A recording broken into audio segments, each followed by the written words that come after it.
Actually, one that I did for Ed Psych that I still think would be really relevant would be that 1920s news radio.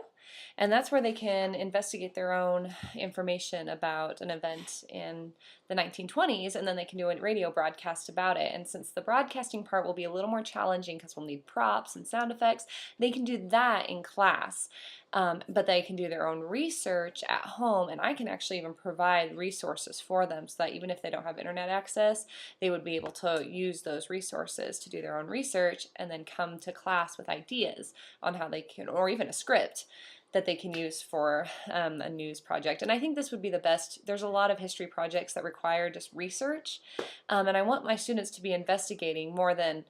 I want to be telling them about history, but I also want them to be investigating some sources and thinking about it for themselves. And so in history, I can really see how this flipped classroom would be relevant. So they can do that research at home, come up with a script or a story or their own narrative,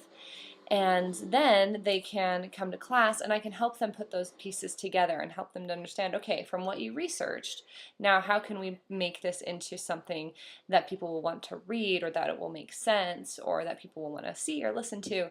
and help them to create all this information and put it into one place.